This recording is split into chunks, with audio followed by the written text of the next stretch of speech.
6 देखो 6 क्वेश्चन देखो, इसको आप अलग अलग कर लो।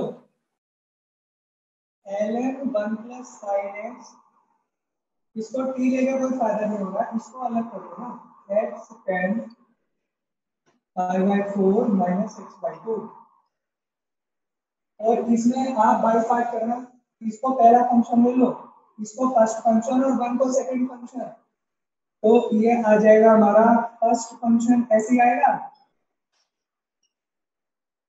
ये फर्स्ट फंक्शन आएगा, और 1 का इंटीग्रेशन क्या हुआ x माइनस, अब इसका डेरिवेटिव करो, पहले 1 प्लस sin x का डेरिवेटिव, तो इसका डेरिवेटिव क्या होगा, पहले ln का ln x, तो क्या होगा वो 1 upon x 1 plus sin x आएगा,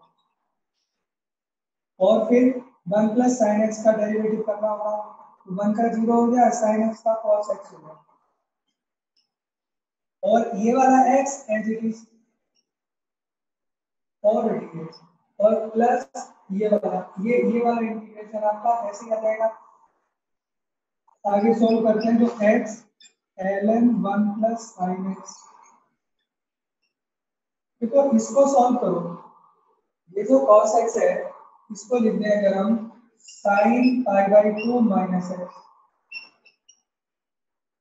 इसको लिखते हैं 1 plus cos pi bye 2 minus x, क्या इतनी बार ठीक है?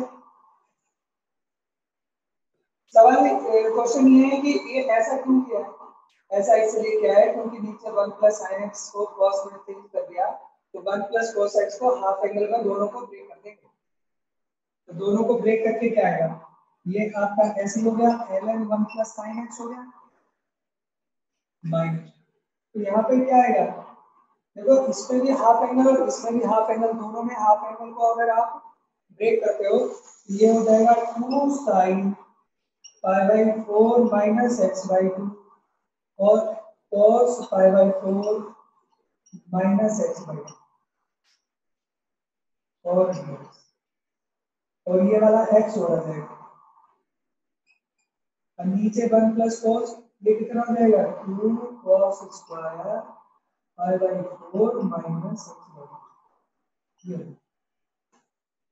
2 cos square pi by 4 minus x by 2, तो यहाँ से आप देखो 2 से 2 कैंसिल हो गया, 8 cos से cos कैंसिल हो गया, sin अपॉन cos हो गया tan pi by 4 minus x by 2, और ये x आ गया, तो ये वाली टर्म माइनस की, और ये जो टर्म आ रही है ये प्लस की आ रही है, तो ये इससे कैंसिल, ये इससे कैंसिल, तो बचा क्या, ये बचेगा x ln 1 प्लस sin, ये आपका आंसर।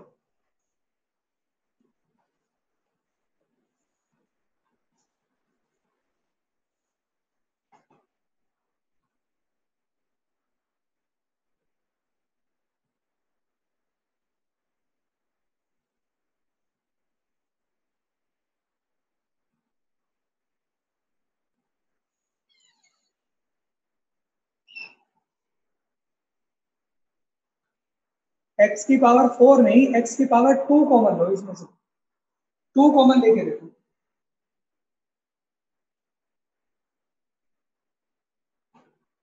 जब आप इसमें से x की पावर 2 कॉमन लोगे ना, तो देखो क्या बनेगा, ये 1 अपॉन एक्स स्क्वायर बनेगा, और ये एक्स स्क्वायर बनेगा, और जब आपने एक्स स्क्वायर कॉमन लिया है तो एक्स स्क्वायर की पावर 3 बाई 2 आएगा, एक्स स्क्वायर है, एक्स स्क्वायर की पावर 3 बाई 2 बाहर निकलेगा, तो एक्स क्यूब बाहर आएगा, और उस एक्स क्यूब को आप यहाँ पे लगा दो नीचे दोनों पे, ये 1 अपॉन एक्स की पावर 3 प्लस एक्स बन जाएगा। क्या चीज कॉमन लिया आपने, आपने लिया है एक्स की पावर 2 कॉमन लिया, x की पावर 2 को जब बाहर कॉमन लेंगे तो वो x की पावर 3 आएगा, x की पावर 3 को इन दोनों के नीचे लगा दो, तो अब देखो क्या बात होगी, नाउ आप 1 upon x square minus x square को 3, ये हो गया x की पावर माइनस 2, ये हो गया माइनस 2 अपॉन एक्स की पावर 3 माइनस और ये होगा माइनस का 2x और ये dx हो गया। आप -2 इसमें से बाहर ले लो कॉमन, -2 आपने बाहर ले लिया तो ये देखो क्या बचेगा, ये बचेगा 1/x³ प्लस x और ये dx is equal to -dt upon, ये रिप्लेस हो गया, रिप्लेस हो गया, क्या बचेगा ये -1/2 और dt डिवाइडेड बाई, ये t ले रहे हैं हम, t की पावर 3/2, तो अब तो सिंपल इंटीग्रेशन है, t की पावर 3/2 करके t की पावर -3/2 1 ऐड करोगे t की पावर -1/2, तो क्या आएगा इंटीग्रेशन t की पावर -1/2 अपॉन नीचे -1/2 आएगा, है ना, इससे एक कट गया, तो 1/√t 1/√t प्लस c और t की वैल्यू डाल दो, ये आंसर है।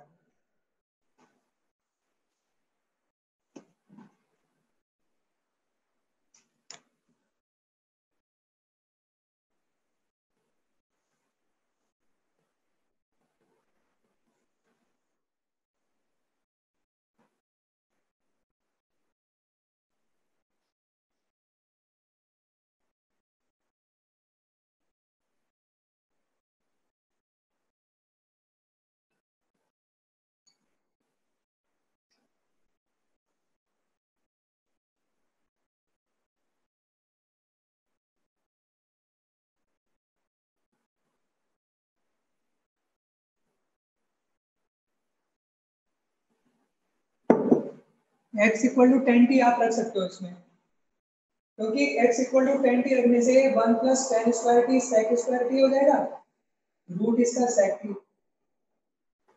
और यहाँ पर सेक स्क्वायर टी आएगा, फिर ये आएगा, सॉल्व करके कुछ फंक्शन बनेगा, इजी सा बन जाएगा।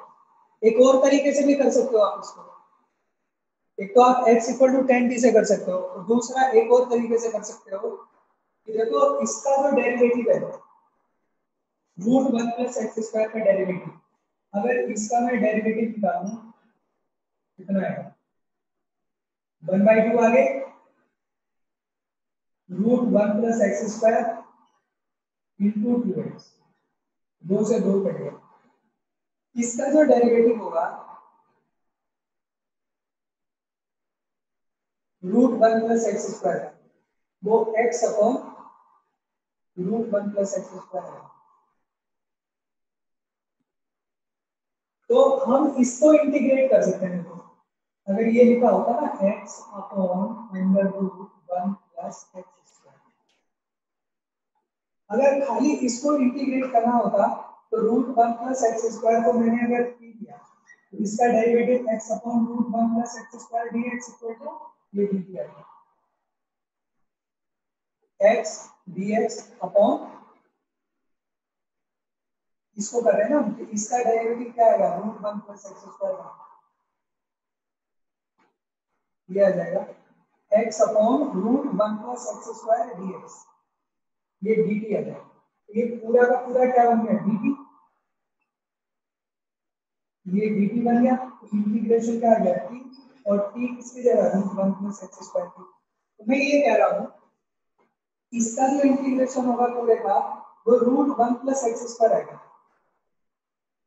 क्या ये बात समझ में आ गई, तो मैं ये वाला जो फंक्शन है ये, इस पूरे को तो ले लूं अगर सेकंड और इसको ले लूं फर्स्ट, इसे बाई पार्ट भी कर सकते हैं, इंटीग्रेशन बाई पार्ट,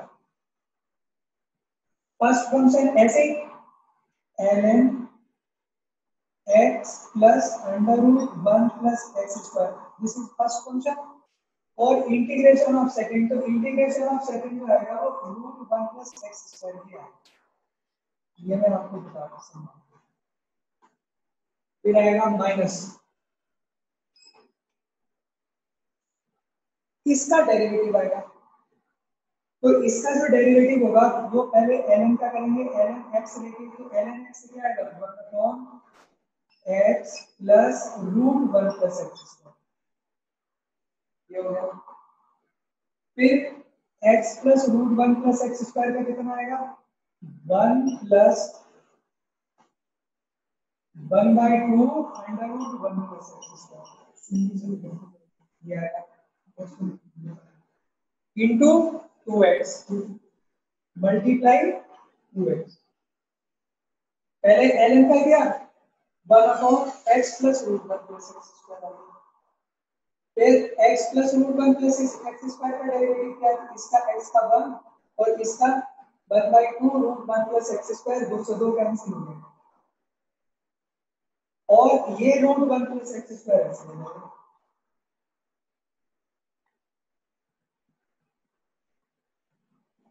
और इनटू dx फर्दर देखो हमारी ये वाला यहां से यहाँ तक तो टर्म ऐसे रहेगा ln x plus root 1 plus x square फिर रूट 1 प्लस एक्स स्क्वायर ये कितना हुआ जब आप इसका यहाँ से एलसीएम लोगे तो एलसीएम लेने पे क्या आएगा एलसीएम लेने पर क्या आएगा देखो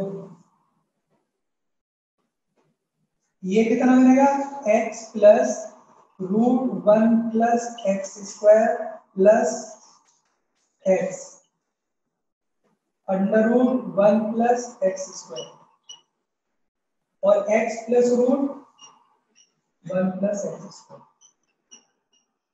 और रूट 1 प्लस एक्स स्क्वायर तो यहां से हमारा ये पूरा पूरा कैंसिल हो गया ये इससे कैंसिल हो गया क्या बचा dx बचेगा उसका इंटीग्रेशन क्या हुआ माइनस एक्स हो गया तो आंसर क्या आ गया आंसर आ गया ln x plus root 1 plus x square is minus x plus ये हमारा आंसर है बात समझ आई आपको ये मैंने क्या लिया ln x plus root 1 plus x square इसको लिया हमने फर्स्ट फंक्शन और बाकी जो बचा उसको लिया सेकंड तो जब इंटीग्रेशन बाय पार्ट करेंगे तो पहले वाले फंक्शन को ऐसे लिखेंगे ln x plus root 1 plus x square और डेरिवेटिव और इंटीग्रेशन किसका लेंगे इस सेकंड का इसका जो इंटीग्रेशन होगा x upon root 1 plus x square तो इसका इंटीग्रेशन जो होगा वो ये होगा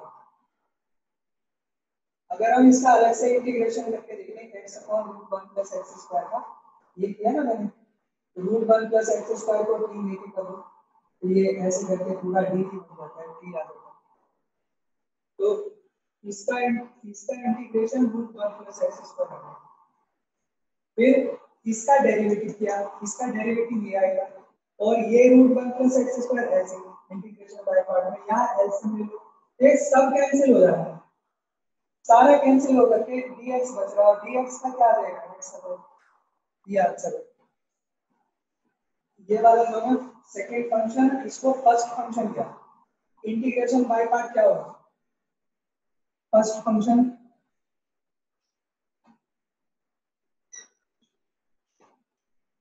इंटीग्रेशन ऑफ सेकंड तो ये अगर मैं सेकंड ले रहा हूं तो इसका इंटीग्रेशन क्या होगा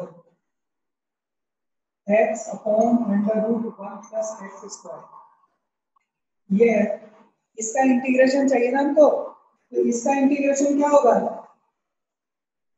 इसका इंटीग्रेशन करने के लिए मैं रूट 1 प्लस एक्स स्क्वायर को अगर t लेता हूं या t स्क्वायर 1 प्लस इसको मैंने t ले लिया या 1 प्लस एक्स स्क्वायर को t ले ये करो 1 प्लस एक्स स्क्वायर को t स्क्वायर ले तो यहां से 1 का 0 हो गया इसका डेरिवेटिव आएगा 2x dx और 2t dt आएगा कि नहीं 2 से 2 कट गया अब इसमें वैल्यू रखना x dx की जगह t dt और divided by 1 plus x square को t स्क्वायर रखेंगे तो ये t आ जाएगा t से t कट गया क्या बचा t बचा तो t की जगह क्या आएगा रूट 1 प्लस एक्स स्क्वायर तो इसका जो इंटीग्रेशन होगा वो रूट 1 प्लस एक्स स्क्वायर आता है कि नहीं आ रहा है इसका अब माइनस माइनस के बाद क्या आता है इसका डेरिवेटिव आता है तो इसका डेरिवेटिव कैसे होगा पहले ln इसको t ले लो ln t का क्या होता है 1/t होता है ये हो गया x plus root 1 plus x square ln t का 1/t हो गया। फिर इसका करेंगे, इसका कैसे करेंगे, x का 1, इसका पहले 1/2 पावर का करेंगे, तो 1/2 आगे आ जाएगा और 1 प्लस एक्स स्क्वायर की पावर माइनस 1/2। रूट एक्स का होता है, रूट एक्स का क्या होता है, 1/2 रूट एक्स होता है। 1/2 पावर आगे आएगी माइनस उसमें होगा, तो इसका कितना होगा, अगर इस रूट का 1 प्लस एक्स स्क्वायर की पावर 1/2 है, तो इसका कितना होगा 1/2 1 प्लस एक्स स्क्वायर की पावर 1/2, यानी ये रूट कितना है।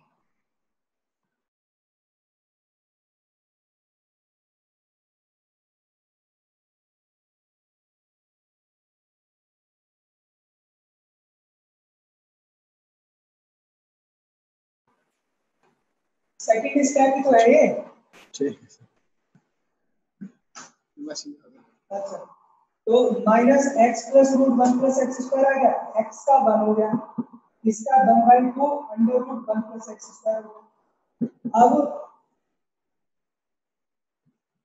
ये वाली पावर का हो गया, अब इस 1 का 0 हो गया और एक्स स्क्वायर का 2x हो गया इनटू 2x हो गया, तो ये इनटू ये एक चीज और ये भी आएगा, ये तो ऐसे ही आता है ना जिसका इंटीग्रेशन करते हैं, रूट 1 प्लस एक्स स्क्वायर 4 आएगा,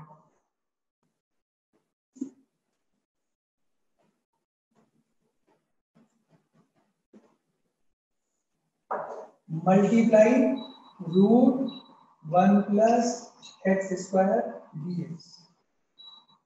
ये हमारा इंटीग्रेशन बाय पार्ट। किसे बताओ, क्या ये बात समझ में आई आप लोगों को या ये नहीं आया?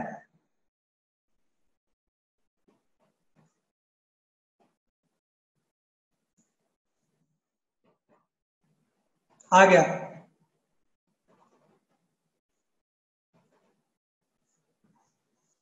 देखो ये 2 से 2 कट गया, तो यहां से ये तो ऐसे ही रहा, माइनस इसको सॉल्व कर रहा हूं, 1/x plus root 1 plus x square. इसका जब एलसीएम लोगे तो एलसीएम कितना आएगा, ये आएगा रूट 1 प्लस एक्स स्क्वायर और plus x under root 1 plus x square ये आएगा और into root 1 plus x square, तो ये इससे कैंसिल होगा और पूरा पूरा ये इससे कैंसिल होगा, तो क्या बचा सर dx, क्या आ गया x, ये आंसर आ गया।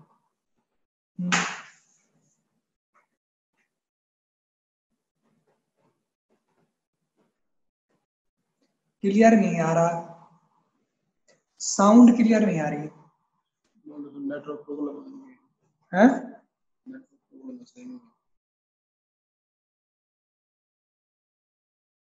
नहीं आ रहा आपको, ऑडियो क्लियर नहीं है?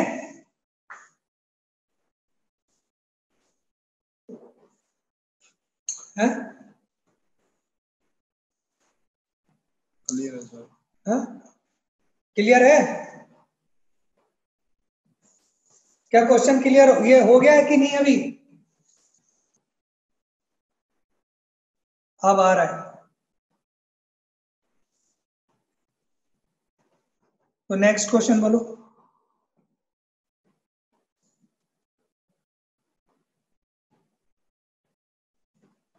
नेक्स्ट अगला क्वेश्चन बताओ। तो एक काम करते हैं, चलो एक क्वेश्चन करो फिर, ये अभी ना ये वाला ट्राई करो, 1/x x under root 1 minus x cube.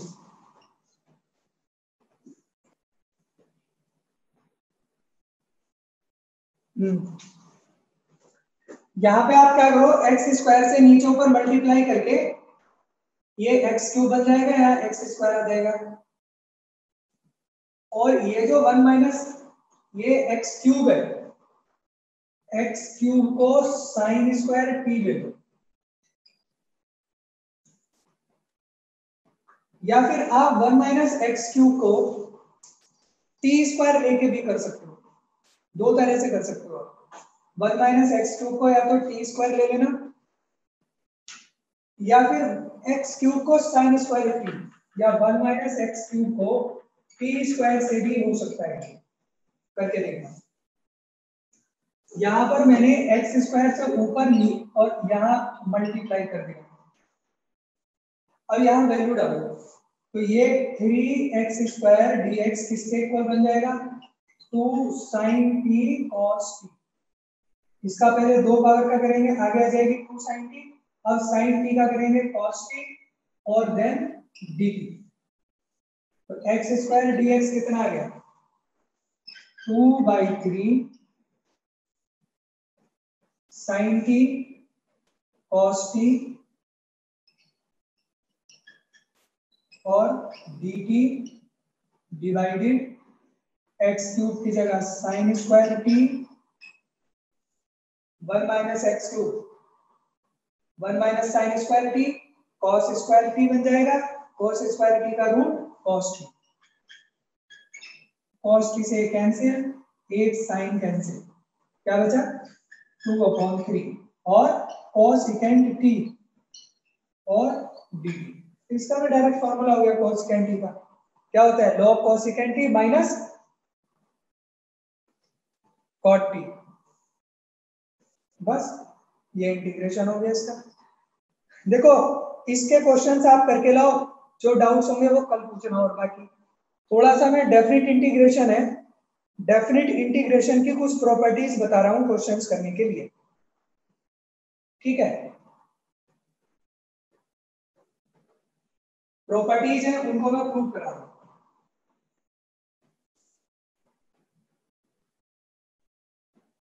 ये जो प्रॉपर्टीज हैं जो मैं आपको करा रहा हूं ये सब आपको याद होनी चाहिए बिल्कुल बढ़िया से, तभी क्वेश्चंस हो पाएंगे, ठीक है ना। जैसे एक प्रॉपर्टी है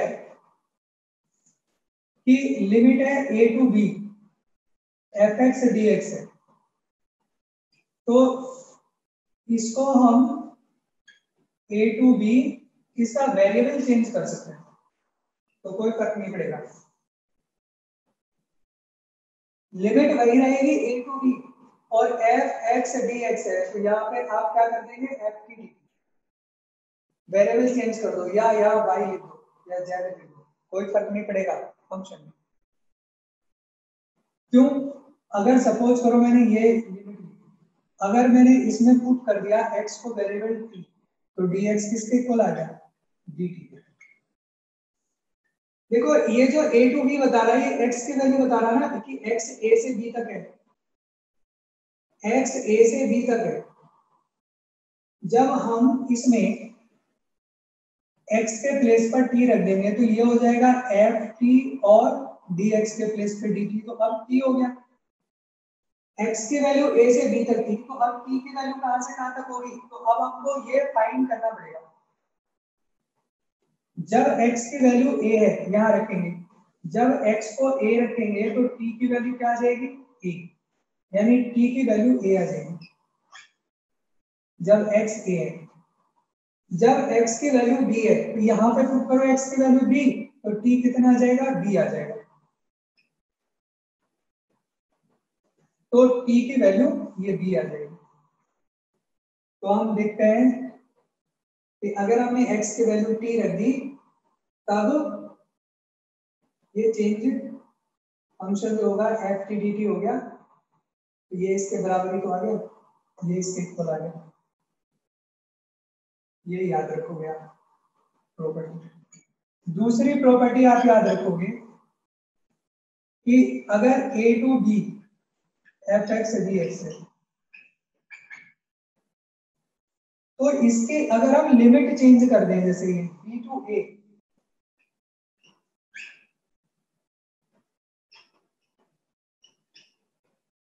नेगेटिव हो जाएगा,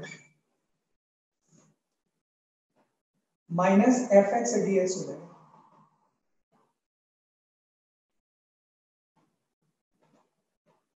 a टू b है f x D x minus b to a f x D x.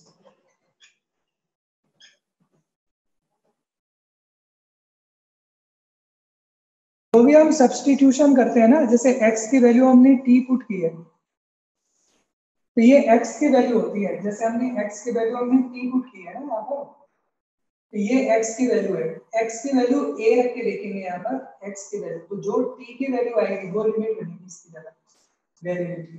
तो इसका मतलब हो गया t की वैल्यू निकालनी है, t की वैल्यू भी a से b तक आएगी। ये वाली वैल्यू जो x की, ये x की वैल्यू है, जब x की वैल्यू यहाँ a रख रहे हैं तो t की वैल्यू भी तो a आ रही है ना, यानी इसके कोरेस्पोंडिंग वैल्यू ये होगी।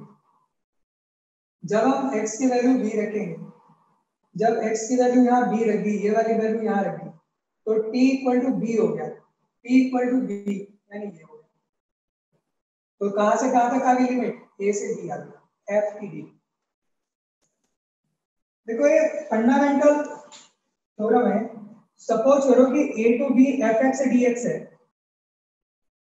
इसका जो इंटीग्रेशन है, दूसरी वाली प्रॉपर्टी का बता रहा हूं कि a टू b ये है कि एफ एक्स डी एक्स, जो इसका इंटीग्रेशन है, सपोज करो ये एफ एक्स आ रहा है,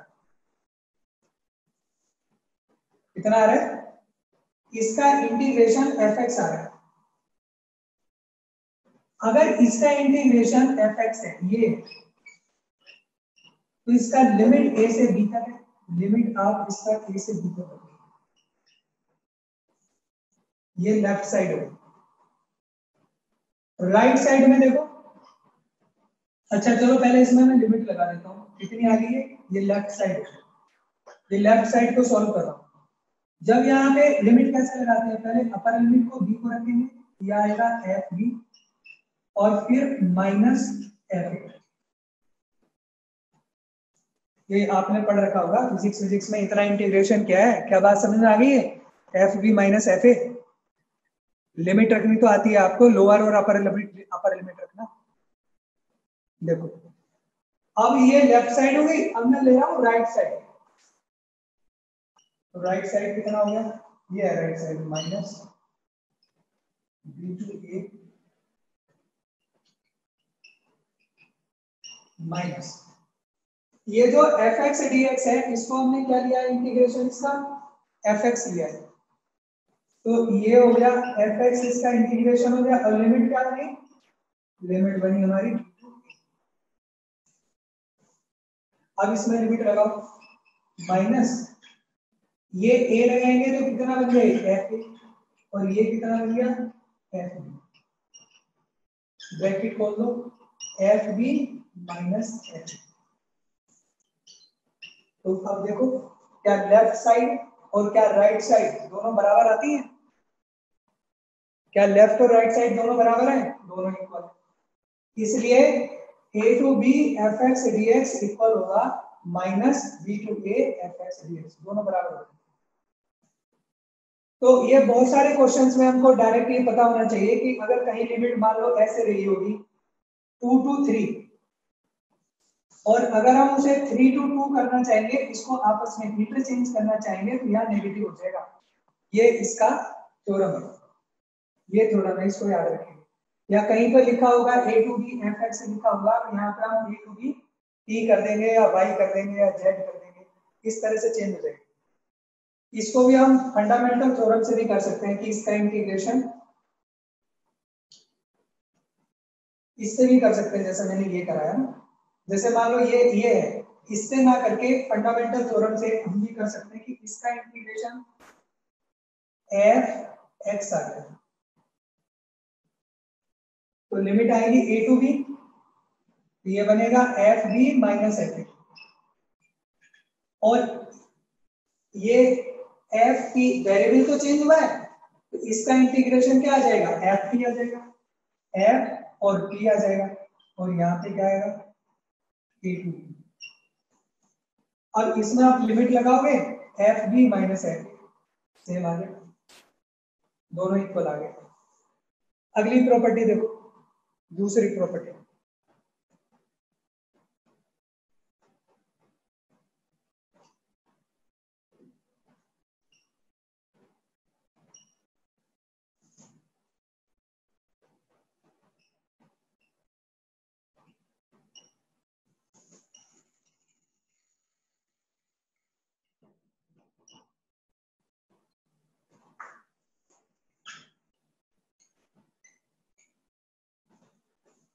अगर a to b fx ds, fx कोई कंटीन्यूअस फंक्शन है a और b के बीच में, कंटीन्यूअस फंक्शन है और उसमें कहीं c कोई पॉइंट है, तो इस तरह से लिमिट ब्रेक हो जाएगी।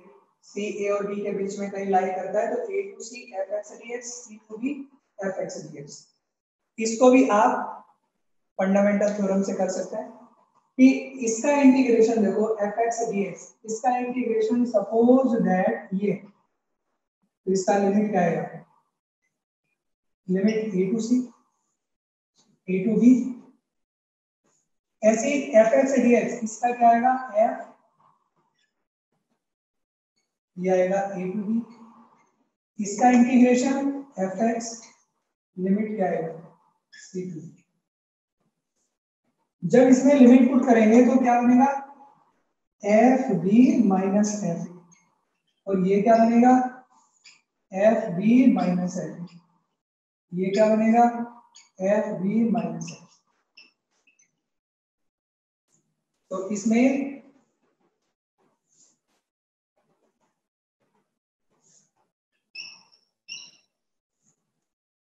एफ सी माइनस एफ, तो इसमें एफ सी और एफ सी कैंसिल, क्या बचा एफ बी माइनस एफ, तो दोनों बराबर हो गए। ये हमारी अगली लिमिट होगी। कोई डाउट इसमें? इसके एग्जाम्पल जब ये 3-4 प्रॉपर्टीज हो जाएंगी तभी हो पाएंगे। अभी एग्जाम्पल ये क्योंकि क्वेश्चंस में लगेगी ना, तभी इसके एग्जाम्पल हो पाएंगे। जब प्रॉपर्टीज हमारी सारी प्रॉपर्टीज हो जाएंगी तभी पता लग पाएगा हमें इसका।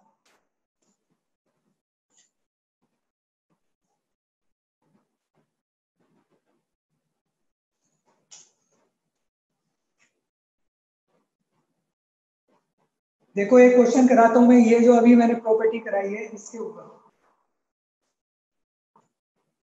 जैसे 0 to 1 2x minus 1 dx है। एक क्वेश्चन लिया हमने 0 to 1 2x minus 1 dx, ये वाला क्वेश्चन इस पे बेस है, जो ये वाली थ्योरम। कैसे 0 से 1, ये मॉडुलस है 2x minus 1। आप जानते हो 2x minus 1 जो होगा तो ये कैसे डिफाइन होगा, 2x minus 1 इसकी वैल्यू 2x minus 1 होगी या माइनस 2x minus 1 होगी, दो वैल्यू होगी इसकी। ये कब होगी, ये तब होगी जब 2x minus 1 0 से बड़ा होगा, यानी x 1/2 से बड़ा होगा, और ये कब होगी जब x 1/2 से छोटा होगा। तो इसका मतलब फंक्शन अलग अलग डिफाइन हुआ। यहां हमें दे रखा है 0 से 1, तो 0 से 1 में तो फंक्शन एक जैसा नहीं है ना, 1/2 पे चेंज हो गया। तो 1/2 0 और 1 के बीच में आ रहा है, तो ये वाला हो गया ना हमारा, ये सी पॉइंट जो होगा वो 1/2 होगा, सी पॉइंट 1/2 हो गया। तो अब हमें इसे कैसे ब्रेक करना होगा, हमें 1/2 पे ब्रेक करना होगा इसको, क्योंकि फंक्शन हमारा 0 से 1 तक एक जैसा नहीं है ना, 1/2 पे चेंज हो रहा है। तो अब हमें क्या करना पड़ेगा, इसको 0 से 1/2, 0 से 1/2 अलग हो गया है 2x minus 1 dx, और 1/2 से लेकर 1 ये अलग हो गया। ऐसे अलग अलग फंक्शन होते हैं। क्या ये बात समझ में आ गई? 1/2 बीच में एग्जिस्ट करेगा ना। क्या बताओ समझ में आई ये बात या नहीं? ओके, अब आप ये देखो कि 0 से 1/2, अगर 1/2 से छोटी वैल्यू है तो 2x minus 1 की वैल्यू कितनी होगी, जो ये मॉडुलस है इसकी वैल्यू क्या होगी। क्या बच्चों ये बात समझ में आ गई आप लोगों को कि नहीं है, कैसे ब्रेक किया मैंने? क्या बोल रहे हैं ना? Yes sir. तो बस अब इसका तो इंटीग्रेशन ही करना ना, 2x का x स्क्वायर और ये माइनस x, और बस लिमिट लगा दें। एक और क्वेश्चन देखो, जैसे ये है cos x और dx और 0 to पाई। अब इसको कैसे करोगे? 0 से पाई में अगर x की वैल्यू 0 से पाई है तो क्या cos x कैसा रहता है? ये देखो कैसे चलता है cos, यूं चलता है। यहां तक 0 से π/2 में पॉजिटिव रहता है, π/2 से जब नीचे आता है, ये π/2 से नीचे आता है पाई, तो कैसा रहता है? नेगेटिव रहता है। cos की वैल्यू 0 से पाई में एक जैसी नहीं रहती। cos की वैल्यू, मॉड ऑफ cos की वैल्यू 0 से पाई में एक जैसी नहीं रहती। ये मॉड ऑफ cos x है। कैसे डिफाइन करोगे इसको? π/2 पे चेंज होती है। 0 से π/2 क्या? π/2 0 और पाई के बीच में आएगा, तो कैसे ब्रेक करोगे? 0 से π/2 और π/2 से पाई।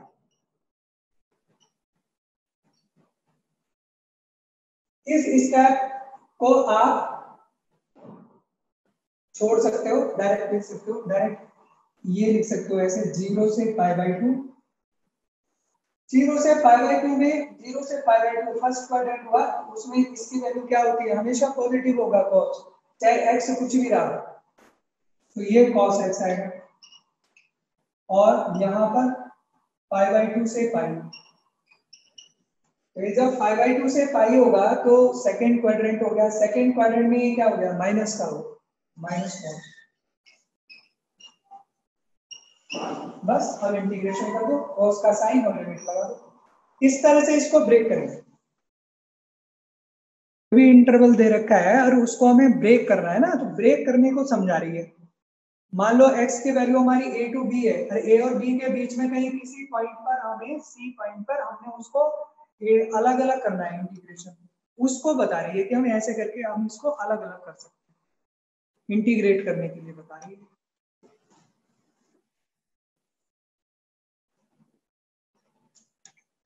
एक और प्रॉपर्टी देखें, a to b fx dx, इसको लिख सकते हैं हम a to b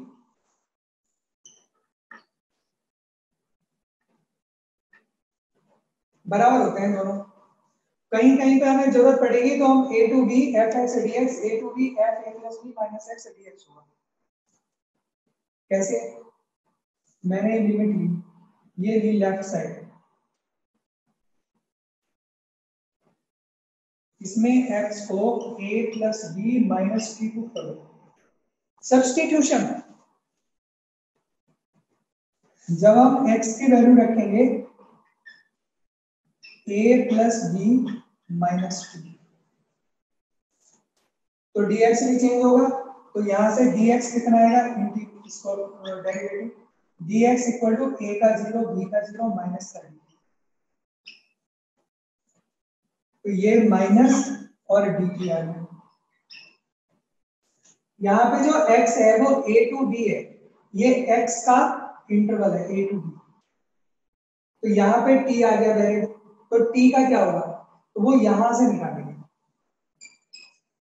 ये x को हमने ये पुट किया है a plus b minus t, तो जब x की वैल्यू a रखेंगे, यहाँ पे x की वैल्यू a रखेंगे, a equal to a plus b minus t, तो a से a कैंसिल, तो t की वैल्यू कितनी आ गई? b।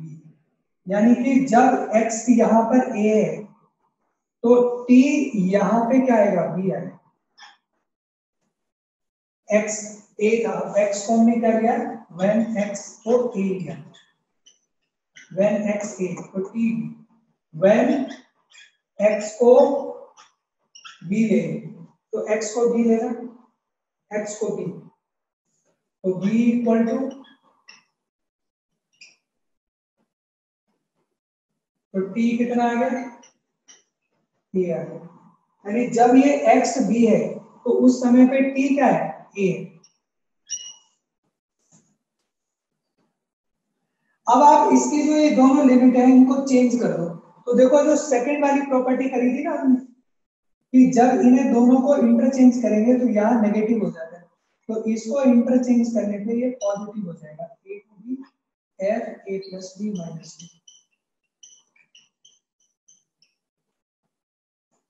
फिर एक प्रॉपर्टी जो सबसे पहले की थी कि अगर हम वेरिएबल चेंज कर दें कोई फर्क नहीं पड़ता, लिमिट को आप ऐसी रखो a टू b और यहाँ पे वेरिएबल t की जगह अगर हम x भी लिख दें कोई दिक्कत नहीं, बराबर होता है। तो हमने t के प्लेस पर x लिख दिया, z भी लिख सकते हैं, y भी लिख सकते हैं, कुछ भी लिख देंगे, बस ये लिमिट नहीं चेंज होना चाहिए, वेरिएबल चेंज हो जाएगा कोई फर्क नहीं पड़ेगा। तो आगे राइट साइड, ये आगे राइट साइड।